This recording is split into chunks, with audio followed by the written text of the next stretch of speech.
Change करो अपने आप को, थोड़ा सा मरो 2-4 महीने, शिकायत मत करो। शक्ति का जो रास्ता है उसमें शुरुआत में कष्ट है, क्योंकि अगर इन्होंने इस समय का इस्तेमाल नहीं किया तो जिंदगी में एक बार प्राइवेट सेक्टर में काम करना चाहिए, उससे फील आती है कि सोशल का मतलब क्या होता है। इसलिए यूरोप में जैसे बच्चे 16 साल के होते हैं, पेरेंट्स कहते हैं बाहर जाओ कमाओ, हमारे यहाँ 32 साल का लड़का पापा से पैसा मांग रहा होता है। इसीलिए सोशल मीडिया को वार्निंग है, शेर को काट के दिखाओ।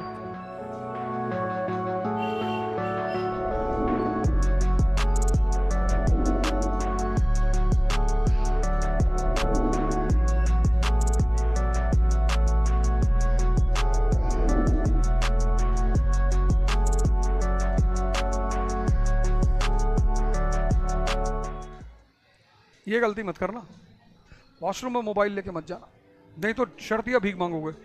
200% गारंटी है। कहीं तो शांति से बैठो, कहीं तो इसको रिलैक्स होने दो यार, शांत होने दो। आजकल पुणे में चारों तरफ होर्डिंग लगी हुई है, save humans, save them from brain stroke. आजकल ब्रेन स्ट्रोक बहुत हो रहा है मोबाइल की वजह से। कितना काम करेगा यार ये, किए जा रहा है, किए जा रहा है, किए जा रहा है, किए जा रहा है, किए जा रहा है। एक से एक इंसिडेंट, कहीं एक्सीडेंट हो रहा है, कहीं मर्डर हो रहा है, कहीं कुछ हो रहा है, सब देख रहे हो। हार्ट अटैक इसकी वजह से हो रहा है। सेंसिटिव कंटेंट्स मत देखा करो, तुम्हारे सबकॉन्शियस में जाके बैठ जाएगा और रात में किसी दिन स्टॉप, खत्म। इतना फियर बैठ जाएगा अंदर। इसीलिए सोशल मीडिया को वार्निंग है कि जहाँ भी सेंसिटिव कंटेंट है वहाँ आप लिखेंगे सेंसिटिव कंटेंट है, लेकिन उसका नुकसान ये भी कि सेंसिटिव कंटेंट देख के लोग और देखते हैं। बढ़िया सा गिटार खरीद लो, उसको बजाना सीखो और कम से कम 1 घंटे बजाएगा। और नौकरी नहीं लगी अगर तो 4-5 आदमी मिलकर बैंड बना लेना। संगीत तुम्हें रिलैक्स बहुत करता है अगर तुम खुद से बजाते हो। तो जैसे आज अमेरिका को लगता है कि तेल जहां से आ रहा है वहां कब्जा कर लो, ऐसे अलेक्जेंडर को लगा कि यार मसाला कहां से आ रहा है, बोला पूरब से। बोला चलो, उठाया उसने 10-20 1000 घुड़सवार, 19 साल का आदमी, डेयरिंग, और उसका गुरु और खतरनाक डायनोसियस। उसने कहा यार खाली बैठे हो, जाओ कुछ कांड कर डालो दुनिया में। कितनी उम्र है? कहा 19 साल। कहा दिन भर खा रहे हो, सो रहे हो, मर जाओगे ऐसे, कुछ कांड करो। अरे उसने कहा गुरुजी बताओ। अरे बोला दूर पूरब, वहां सोने चांदी हीरे के पहाड़ है। ऐसा ही तो बच्चों को कुछ कहानियां सुनाई जाती हैं कि आईएएस बन जाओगे तो गाड़ी, 500 नौकर। तो अब बच्चे को लगता अच्छा पढ़ना चाहिए यार। डायनोसियस ने उसको बताया तो उसने कहा अरे एकदम बहादुर आदमी तो था ही वो। जवानी में डर लगता है तो जवानी खत्म है। अब सिकंदर को कौन मेघालय ले जाएगा यार, जिसको खुद तलवार चलानी आती हो, जिसने हजारों लोगों की गर्दनें उतार डाली हो कि मार डालो इसको। कभी कसाई की दुकान पे जाके खड़े हो ऐसे और उसको काटते हुए देखो, तुमको एक बात पता चलेगा, जो कमजोर है बस वही काटा जाएगा।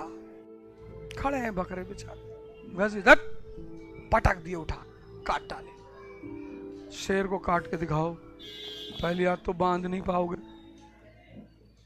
भैया हमारे साथ बदतमीजी कर रहा है, ये मेरे साथ बदतमीजी कर रही है। कैसे? तुमने डर ही नहीं पैदा किया, तुम्हारे पास कोई शक्ति नहीं। तुम दिन भर डीओ लगाए टहल लो, कहीं पेड़ उखाड़ डालो, कहीं ट्रेन आ रही है ऐसे हाथ लगा के सन्नी देओल की तरह रोक दो तो सामने वाले को डर भी लगे। तुम खुद ही बेसन का उपटन लगाए टहल रहे हो दिन भर तो उसको लग रहा है मरा हुआ, ये तो गुलाम बनाने लायक है। चेंज करो अपने आप को, थोड़ा सा मरो 2-4 महीने, खड़े होके पढ़ो, शिकायत मत करो। और मैं तुम्हें बताऊं पर्सनल एक्सपीरियंस, शक्ति का जो रास्ता है और मस्ती का जो रास्ता है, 2 रास्ते हैं, एक शक्ति का एक मस्ती का। शक्ति का जो रास्ता है उसमें शुरुआत में कष्ट है, बिगिनिंग में तुमको लगा यार, लेकिन आधे रास्ते पे तुम जैसे पहुंचोगे ना मजा आने लगेगा। वो पहले दिन जो सुबह 4 बजे उठना कष्ट था ना, वो 2 महीने बाद सुबह 4 बजे उठना मौज बन जाएगी तुम्हारी। और इस रास्ते का जो अंत है वो बहुत खूबसूरत है। अचीवमेंट्स की तो बहुत बौछार, ये लो क्या चाहिए, I want a beautiful wife, एक हाँ ये लो। हस्बैंड भी ऐसे थोड़ी दुखी हो रही थी यार, लड़कियों के लिए कुछ नहीं कह रहे। जैसे जैसे आगे बढ़ते जाओगे ना, अचीवमेंट्स खुद ब खुद आना शुरू हो जाएंगी, तुम्हें बुलाना नहीं पड़ेगा। मस्ती का जो रास्ता है वो शुरुआत में बड़ी मौज का रास्ता है। पढ़े हैं, सुबह उठे 4 किलो खाना खा लिए, समाज को दोष दे रहे हैं, सोसाइटी को, कल्चर को, कंट्री को, सिस्टम को, एडमिनिस्ट्रेशन को। वो तो अच्छा हुआ जंगल में स्टेट नहीं है, नहीं, शेर भी कहता खाना नहीं मिला मुझे सुबह से।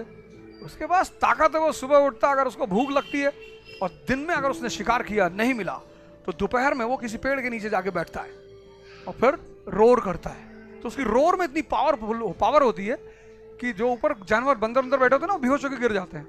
बस 2-3 को उठाया, दबाया धीरे से, चल दिया, हो गया मैनेजमेंट। लेकिन बकरी अगर मिमियाए तो तुम सोचते हो घास टूट के निकल आएगी? जंगल में कोई स्टेट नहीं है। ताकत इज द फंडामेंटल प्रिंसिपल, दिमाग की, शरीर की, आत्मा की। पर दोनों रास्तों में बस यही फर्क है। यहां मस्ती का रास्ता शुरू में मजा बहुत देता है, अंत बहुत खराब। रोना, रिपेंट करना, गाली देना, शिकायत करना, सबकी, माँ बाप की, पेरेंट्स की, टीचर्स की, फ्रेंड्स की, सबकी। लड़कियों को कुछ नहीं कहेंगे क्योंकि ये नहीं पढ़ेंगी तो ये तुमसे ज्यादा परेशान हो जाएंगी, इसलिए इनको कुछ नहीं कहेंगे। इसलिए नहीं कहेंगे कि मुझे डर लगता है कि ये जाके कंप्लेन करेंगी, करें, इनको इसलिए कुछ नहीं कहेंगे क्योंकि अगर इन्होंने इस समय का इस्तेमाल नहीं किया तो इनकी लाइफ ज्यादा टफ हो जाएगी। इनके पास एक बहुत बड़ी अपॉर्चुनिटी है। लड़कों के लिए तो कोई चुनौती नहीं जिंदगी, नौकरी नहीं लगाई, कोई बात, जिम खोल लिया, सिक्योरिटी सर्विसेज शुरू कर दी, बाउंसर बन गए, बॉडी वॉडी बना के खड़े हैं किसी के पीछे, और हालत खराब हो गई, ठेला लगा लिया, आलू आलू बेच रहे। लेकिन हिंदुस्तान के समाज में तुम्हारी स्थिति बहुत खराब हो जाएगी। और प्राइवेट सेक्टर काम नहीं लेता, सोशल करता है। और जिंदगी में एक बार प्राइवेट सेक्टर में काम करना चाहिए, उससे फील आती है कि सोशल का मतलब क्या होता है। एक बार नौकरी करना, जरूर करना प्राइवेट सेक्टर में। ऐसा मजाक में कर लो, किसी घर में झाड़ू पोछे काम कर लो, आएगा कहेगा यहाँ पोछा नहीं लगा है, ये देखो गंदा है, इसको उठा के फिर से पोछो। कुछ घरों में मैंने देखा जब नौका झाड़ू वाड़ू लगाते हैं तो उनमें घरों में ना वो लोग उनके पीछे पीछे से देखते रहते हैं और कोई काम ही नहीं है। वो बंदा इरिटेट होता रहता है, वहां जहां कूड़ा नहीं है दूसरे घर से भर के लाता वहां डाल देता है कि बेटा चिल्लाओ तुम दिन भर। प्राइवेट सेक्टर की ये हालत है। एक बार नौकरी जरूर करना जिससे तुम्हें फील मिले, फ्री एक्सप्लॉइटेशन। और फिर 1 महीना जॉब करके जब तुम्हें सैलरी हाथ में आएगी ना 9,690 पैसा, तो तुमको हंसी बहुत आएगी कि यार इतने पैसे का तो कॉफी पी जाते हैं स्टारबक्स में 10 लोग बैठ के। पर वो पैसे तुम खर्च नहीं करोगे क्योंकि वो तुम्हारे मेहनत के पैसे हैं। इसलिए यूरोप में जैसे बच्चे 16 साल के होते हैं, पेरेंट्स कहते हैं बाहर जाओ कमाओ, तो जब वो 1 साल कमाते हैं तब उन्हें पता चलता है कि पापा का मतलब क्या होता है। फिर वो लौट के आते हैं फादर्स डे मनाने के लिए। और इसीलिए हमारे यहाँ जरूरत नहीं पड़ती ना, हमारे यहाँ 32 साल का लड़का पापा से पैसा मांग रहा होता है। अपना मांगे तो मांगे, अपनी वाली का भी मांग रहा होता है। तो वहां वो फादर्स डे नेचुरल मनाते हैं, उनके अंदर एक ग्रेटिट्यूड पैदा होता है कि अच्छा यार 16 साल तक इतना किया तुमने, इसलिए वहां जल्दी लड़के रिस्पॉन्सिबल हो जाते हैं। अरे जितना क्या, जैसे पढ़ो किसी को बांटो, धन इन्वेस्ट करने से और ज्ञान। तुम सोचते हो हम सब पढ़ के और हम मुकुट पहन ले, ऐसा नहीं होगा दोस्त।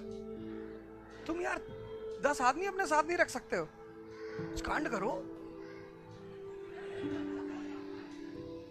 हमसे बहुत लोग कहे सीरियस हो जाओ, लोग बहुत बुरा मान रहे। मैंने कहा भाड़ में जाएं लोग, किसी के लिए जिंदा थोड़ी है। कल लोग कहेंगे नाचो तब तुमसे क्लास में पढ़ेंगे। किसी के लिए जिंदा नहीं है, अपने लिए। कुछ चीजें सीखी हैं जिंदगी में, उसे सिखाना चाहते हैं, जिसको सीखना होगा सीखेगा।